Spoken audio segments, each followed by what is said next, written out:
And Pakistan and Afghanistan have agreed to an immediate truce at talks. And these talks were in Doha. The ceasefire mediated by Qatar and Turkiye came after a week of clashes and fighting between the two neighbouring countries. Officials from both sides met for peace talks in Doha, after which Qatar's Ministry of Foreign Affairs announced the ceasefire. Notably, there was no joint statement by Pakistan and Afghanistan.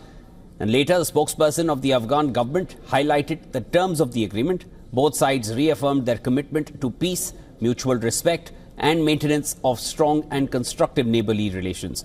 Further, the statement read that all issues between Afghanistan and Pakistan will be settled through dialogue.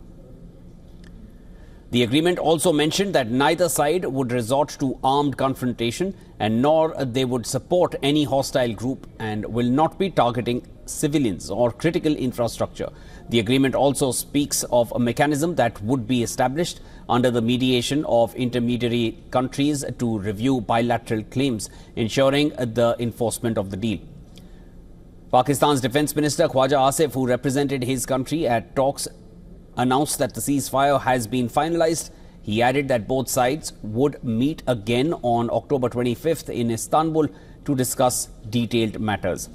The Afghan side was represented by Defence Minister Mohammad Yaqub. Yaqub is the son of the late Taliban leader Mullah Omar. It is being reported that the Pakistani delegation brought up Omar during the discussions to remind Taliban of their past relationship with Islamabad. Notably, Omar trained in Pakistan in the 1980s with Mujahideen that fought the Soviet occupation of the country. Pakistan later provided support to Omar when he founded Taliban in Kandahar. Islamabad was one of 3 countries that recognized the Taliban regime in the late 1990s. After 9/11 and the US invasion, Omar was reportedly provided shelter in Pakistan, where he rebuilt Taliban before his death in 2013. It was a full circle moment for Pakistan as it faced Omar's son Yaqub at the negotiating table. Born in Pakistan, Yaqub is a graduate of Islamic seminaries in Karachi. Before US withdrawal, the Afghan intelligence report said that Yaqub was trained in guerrilla warfare in Pakistan by JEM Jaish-e-Mohammed. Yaqub came to prominence and was promoted to the Taliban's Leadership Council in 2015 after his father's death. He rose to become the deputy leader after Mullah Akhundzada, who became the new Taliban leader and led the military operations. After Taliban's return to power in 2021, he was given charge of the defense ministry.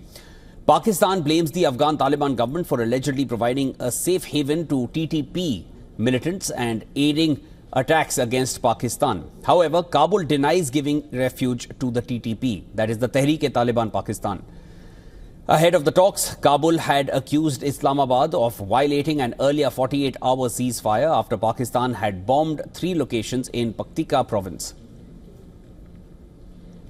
Now, according to Afghan officials, at least 10 civilians died and 12 others, including 2 children, were wounded in the latest Pakistani airstrikes in Urgun and Barmal districts of Paktika province. Afghan officials say that in the last 4 years, Pakistan's military has violated Afghanistan's border over 1,200 times and breached its airspace on 710 occasions since 2024, and 102 civilians and Afghan border guards have been killed in these actions.